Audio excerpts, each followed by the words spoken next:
Hello and welcome to the Wisden Cricket Weekly Podcast. This summer, Wisden are proudly sponsored by Kia UK. Kia are leading the way in electrification with their groundbreaking range of EVs, including the EV9, EV6 and the UK Car of the Year, the EV3. Kia also have a commitment to movement that inspires and want to help cricket fans get closer to the action. Listen every week for Kia's Movement That Inspires moment for chances to win exciting experiences at the Kia Oval this summer. This is a very special and different bonus episode to usual. Yesterday, 48 hours from the first ball being bowled at Headingley, Phil Walker sat down with the great Ravi Shastri in central London to talk about Indian cricket, how it's changed over the decades, the current landscape of international cricket, what makes a great commentator, how India are shaping up for the Tendulkar-Anderson Trophy, and so much more. It comes in a big week for Ravi in the capital. Last week, he had the ICC Chair Jay Shah officially opened the Ravi Shastri Suite at Lord's, continuing Shastri's 4-decade-long association with the ground as a player, commentator and head coach. Here is that chat. Hope you enjoy it.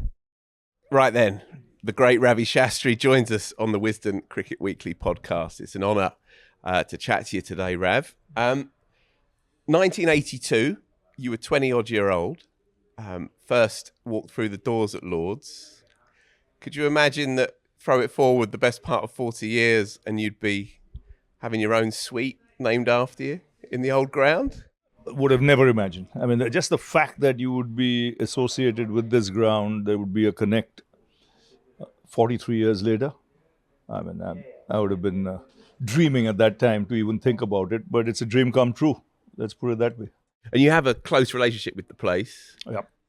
Talk us through those early years in particular, obviously the 83 final that changed probably not just your life, but the whole trajectory of Indian cricket. And then, of course, the famous win in 86, made 100 in 1990. So talk us through your relationship with the place. It was fabulous because in 82 I played that test match at Lord's, and then 83 was epic because that changed the face of Indian cricket. It changed the face of how people in India viewed cricketers.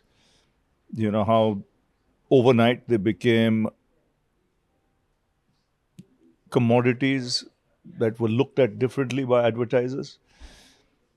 It brought a lot of money into the game. It set the tone for the next generation. A lot of the youngsters who watched that wanted to emulate their heroes of 83. And then came 86, just to show that it wasn't a fluke or an icing in the cake. We had won in Australia in 85, the World Test Championship. Then came to Lord's, won the first test, and then the second test at Lord's, won it again to win the series. And I know the game was tight.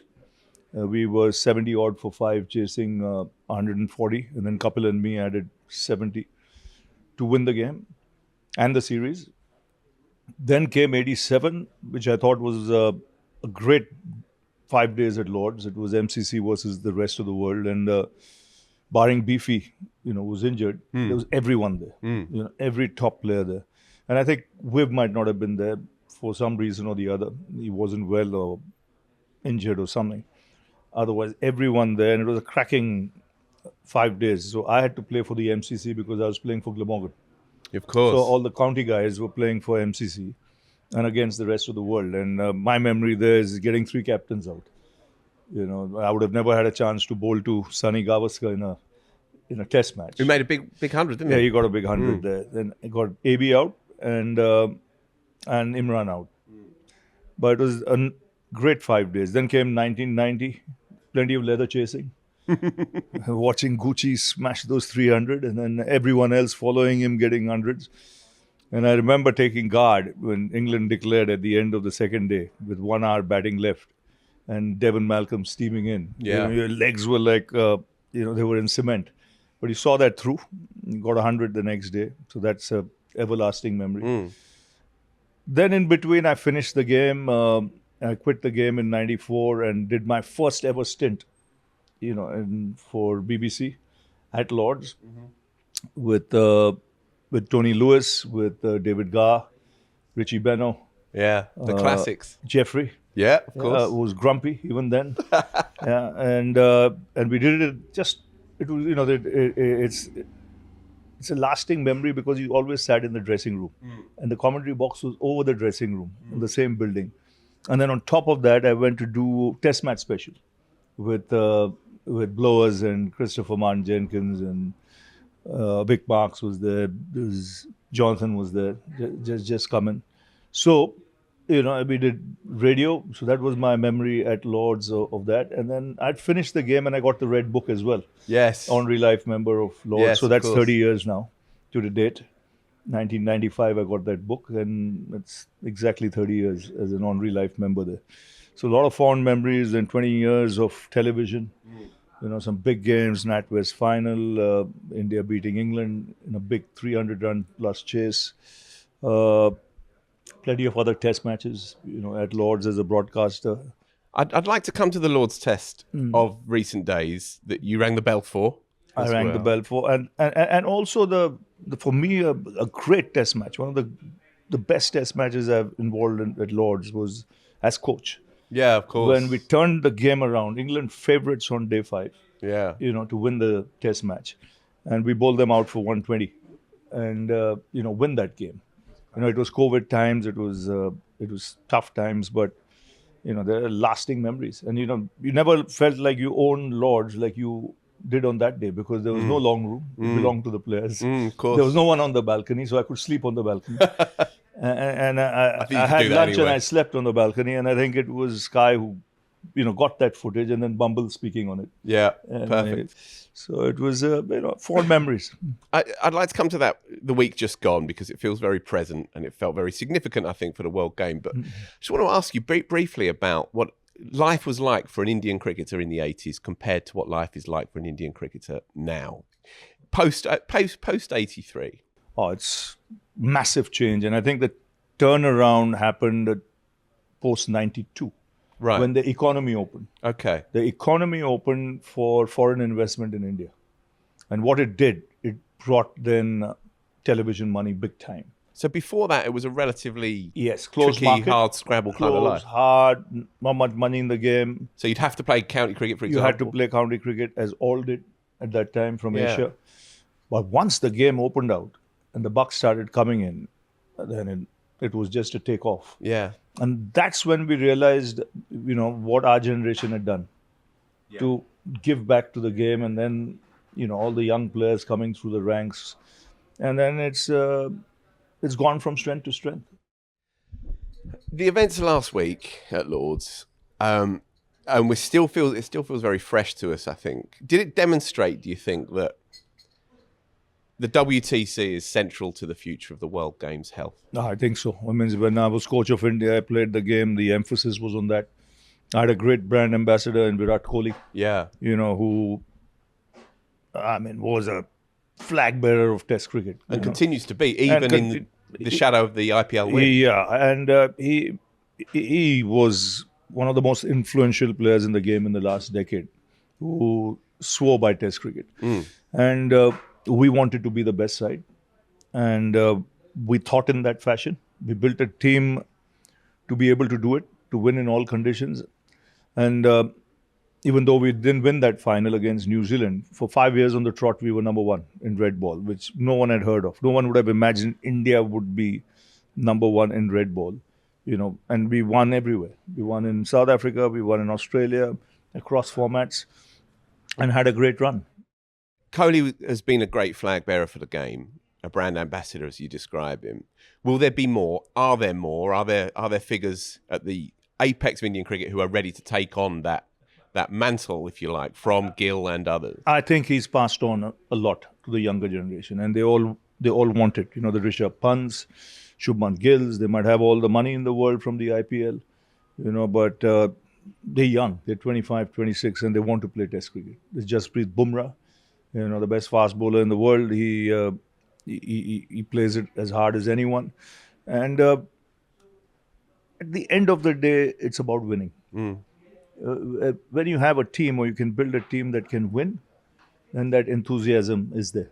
Do you think it will flow from the players ultimately? Obviously, administrators will call the shots, but players will create the mood music around the game. And as we move further down the line of having this conversation about Test cricket's primacy and so on, the players seem to have more and more of a voice in that conversation. And it seems to me that there is a uniformity among the top players that 5-day game remains sacrosanct, untouchable, and has to be protected. Has to be protected. And that's why for me, it's a two-tier system. It's a no-brainer. Right. If you want Test cricket to survive and, be where it is, you need a two-tier system. You need 6 or 8 teams, 6 or 7 teams at the top.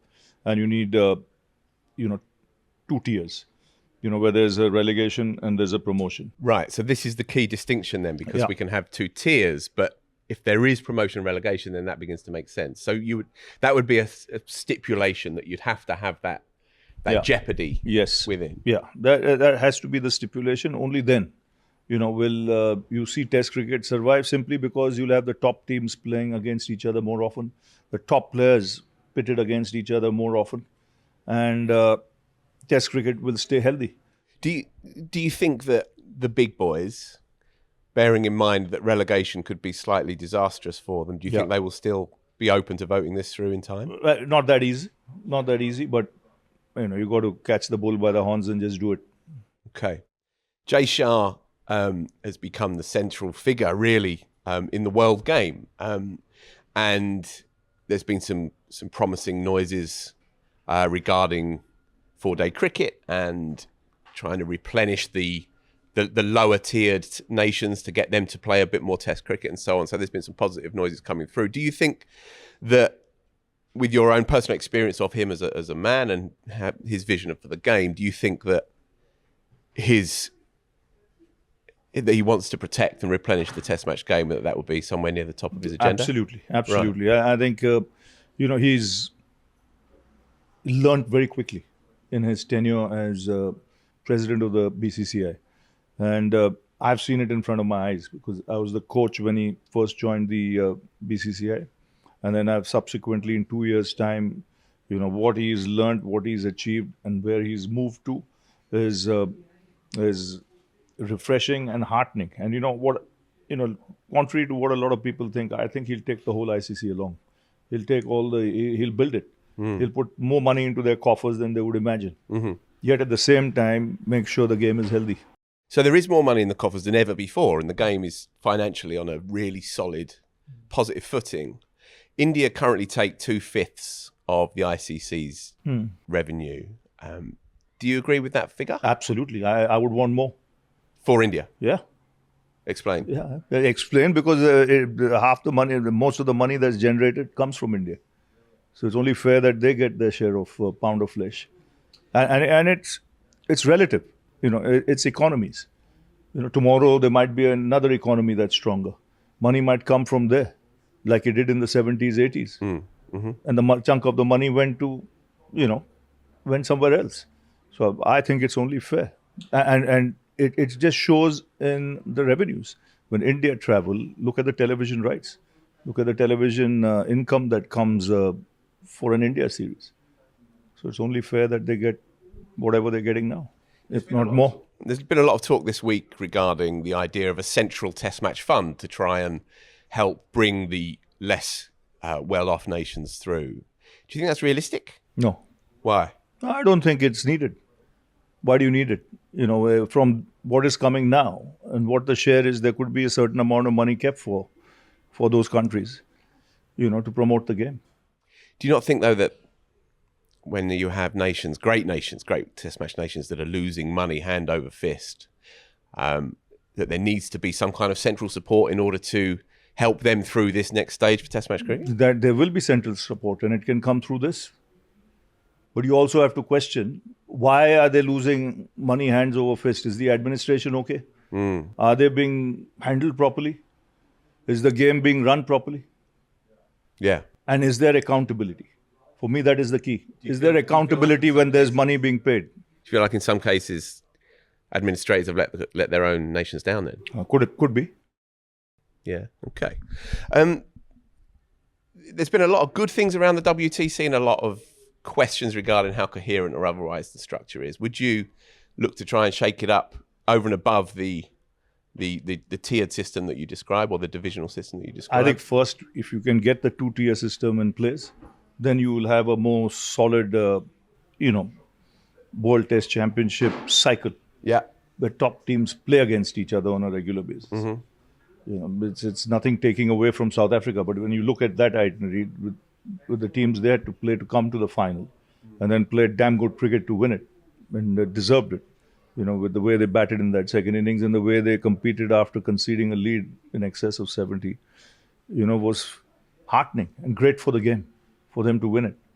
A team that has produced such good cricketers over the last 32 years, ever since they came back into cricket, and for not having won a World Cup or an ICC tournament, defied all logic. So the fact that they've done it now, I think the chimpanzees off the back, as they would say, and you could see them winning a lot more titles. Yeah.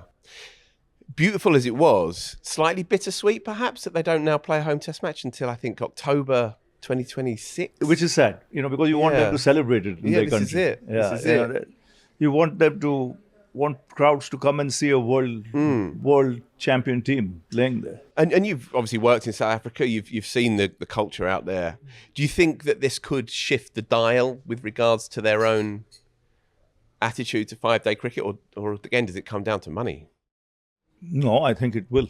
It will. See, when you win something as big as this, it sends a tremor. It sends a tremor. It raises eyebrows, and there's a desire and a want amongst the young guys who have watched this and then watched the celebrations. And when you saw the crowds on that last day, I've never seen so many Safas in London. Yeah, as I saw over those last couple of days, and especially, driving down from central London into Lords, they were everywhere, and they made a noise. You didn't have to watch the game. It was like in India, when a boundary is hit by an Indian batsman, who's hit it. On that, by the way, it felt like a celebration of kind of multicultural London, multicultural England as well. That felt like a real melting pot and a central sense that people were coming for their game, but they also belonged to London as well. It was a beautiful thing from my point of view as a Londoner. Relatedly, it sounds like almost certainly the next 3 WTC finals are going to be in England. The BCCI, I think, had asked to be considered for 2027, but it sounds like it's going to be ratified for England. What do you think about that? I think to start off initially, fair enough. This remains it's good. The natural if it's home. Once it gets the popularity, it gets the eyebrows it deserves, then it can start shifting. Because I think MCG can be a great place for a World Test. Ahmedabad can be a great place for a World Test Championship final. Basically, places where you can draw crowds. Sure. And Lords in a way is ideal because it's not a 100,000-seater stadium. So irrespective of which country playing, you will get a good crowd. Yep. And if England come into the final, it'll be a full house. And it was almost a full house for 3 days here, 28,000 people, which was... and India weren't even playing. So, it's healthy. 4-day tests? Where do you stand? In the future, yes. Yeah. I think that the time will come when you'll have 4-day tests because, with the amount of cricket being played, especially the other formats, T20, one-day cricket, you see the attention span of the people aren't the same who are watching. When it comes to being a player, the patience isn't quite there to play that long, grinding 6-hour, 7-hour, 8-hour innings. You can see they want to play the shots. The game moves very quickly, and things happen quickly. So 4 days is, I think, about right, isn't it? The product itself, then, techniques are changing, attitudes are shifting, but it does create for a more dynamic product, arguably. And so the game itself feels like it's in rude health. The on-field game itself. Do you get that sense as well when you're watching Test cricket around the world? Yes, I do. And then I've seen 2 cracking series of late. The India-Australia series was mind-boggling. I mean, just to see the number of people that came into the ground. I mean, for Melbourne to have the biggest crowd since 1936 when Bradman played. Yeah. Just has set the tone for the Ashes. Now that's a benchmark. I wouldn't be surprised if more people don't go in there, the army and things of that sort, and get an even bigger crowd. But that's Test cricket. In the modern era, who would have thought you would get a crowd as big as that? At the MCG over 5 days. It's funny, isn't it? Because people have sat around for the last 120 years and questioned Test cricket's future. Yeah, and you got that many people through the gates, through the turnstiles. In the modern era, where there is OTT platforms, there's television, there's radio, which is all right, fascinating. 20 years from now, the Ravi Shastri Suite in North London at the Lords. Are we still going to be watching a full-on, sold-out Test match between, I don't know, England and a resurgent West Indies? I think so. Yeah? I think so. Definitely. If you have that 2-tier system in place, I think Test cricket will be healthy. And what about, I don't know, a neutral game? What about India-Pakistan at Lords in 15 years' time? That's a fully loaded political question. Yeah, you can't blame a man for trying. And it's totally in the hands of the people who run the show in India, the government. Yeah. All right. Forgive me, Ravi. Couple of last questions then from me. As I say, you made your debut, your Lord's debut in '82. You've seen incredible cricketers come through, played with dozens and thousands of them, from Azhar to Vengsarkar to obviously Sachin. You played his first tour here, and so on and so on, all the way through to the here and now. Build me the perfect Indian batsman. If you think about all the traits that one needs, build me the perfect Indian batsman. I think the top 3 for me would be Tendulkar, Gavaskar, Kohli. And what parts of their components do you put together? Complete Tendulkar, pure as pure can get. Yeah. Technique for all conditions. Gavaskar, best opening batsman, watertight technique. Again, man for all conditions.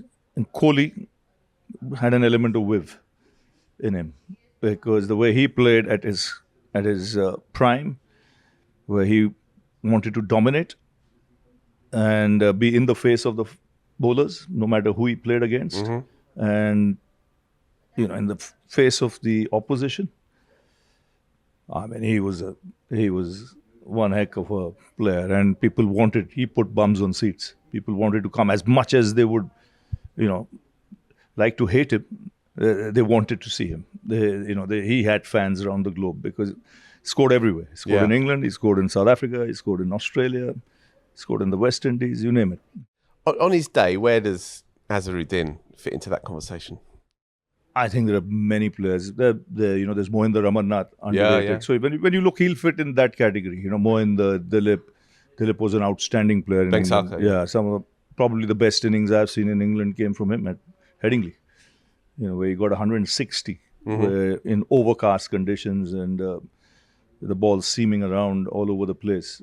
He got hundreds for fun in England, didn't he? He got 3 at Lords on the bounce. just at Lords. And then that 100 at Leeds. So, he will be up there. Jimmy, I've never seen anyone bat like him in a particular year. Best I've seen an Indian bat overseas in a span of 11 months, where he got 600 runs against Imran, Sarfaraz, reverse swing, the 2 umpires, which I think was the best attack, you would see, 4-prong pace attack. Yeah. Imran, Sarfaraz, 2 umpires. And then you had in the West Indies. That's a good 4-man attack. India, in the West Indies, you had, the Malcolm, Andy, Joel, Michael. And there to get 600 runs again. So in a span of 11 months, he got 1,100 runs in 1983, 82, 83. And unbelievable batting, where you didn't have visors in front, your helmets were flimsy. And the current crop, if you had to pick out one player from the new breed to, in 10 years' time, be looking back and saying the true legend of Indian cricket, where would you hang your hat? I'll be disappointed if Gill doesn't go places. What's special about him?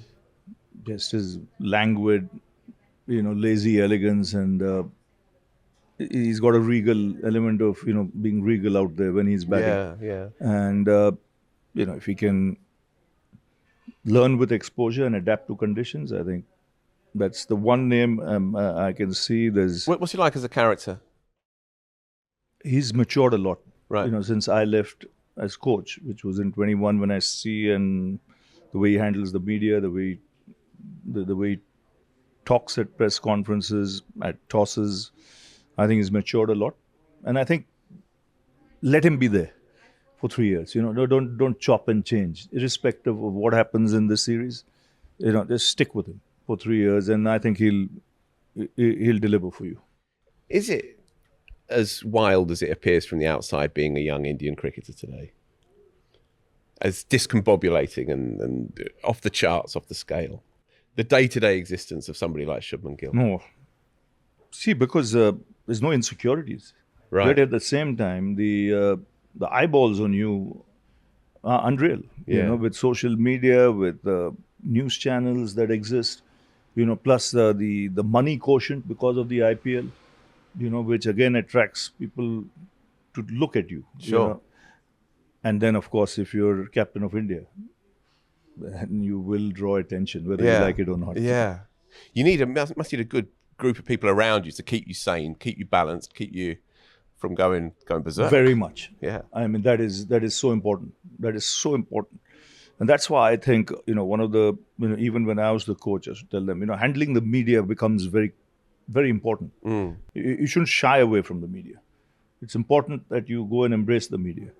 The problem at times is because of the volume of media people around, especially in India, with all the platforms that exist. Yeah. There are a lot of stories that are put out of, which are taken out of context. And that creates an area of mistrust within the team. Yeah. And that's why then they shy away. Yeah. So that's So it's an not area, an attitude thing so much. It's an attitude. So I think it's an area that can be bridged Okay. with communication. That'll help. Talking about media just briefly then, what makes a great commentator? You've been doing it, as you say, you arguably sort of cut your teeth in the early 90s on the BBC and whatnot, and you've been doing it all over the world for a long time now. You have your own style, inimitable. What makes a good one? I think obviously You need to reading know of the game, For sure. you've got to be passionate. There's no question about Right. it. To be able to do it, you've got to love the game. You've got to be passionate. It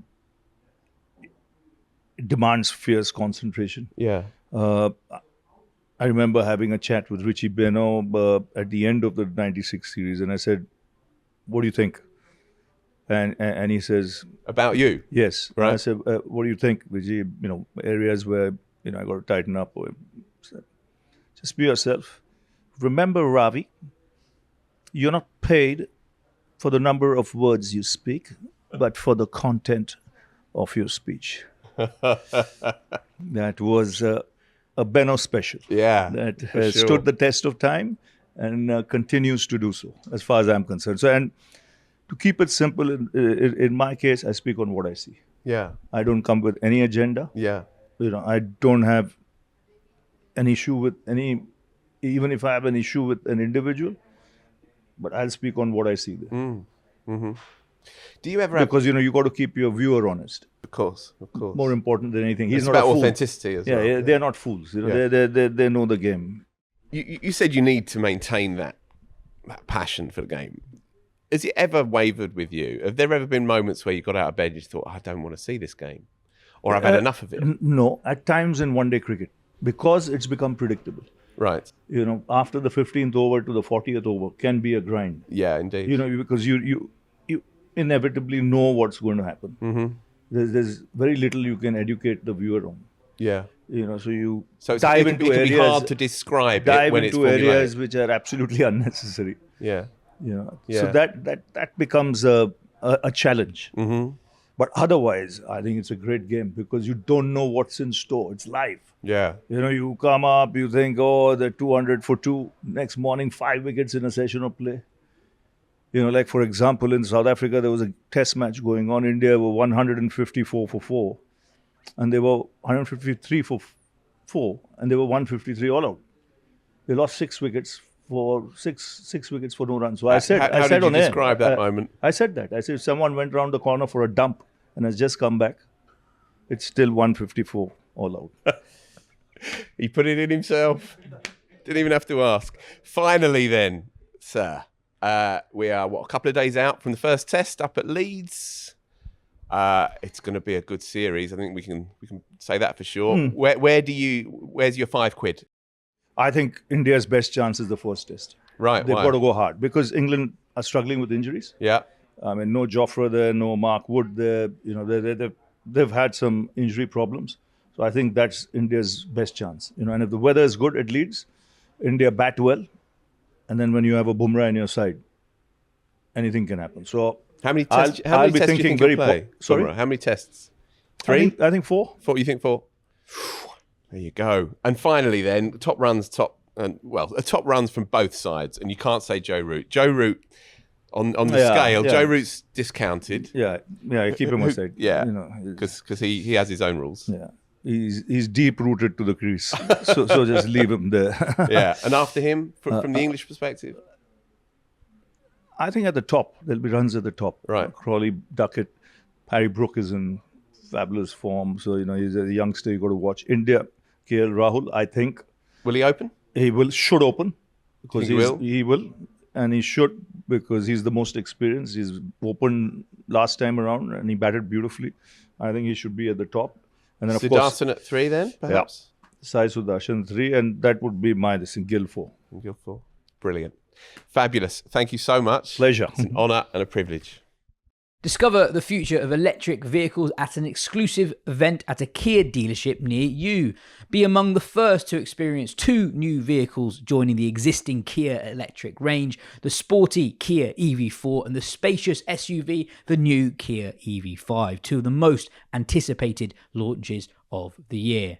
Explore cutting-edge design, talk to EV experts, and discover what driving electric really means. Claim your space at an event near you through the link in the description.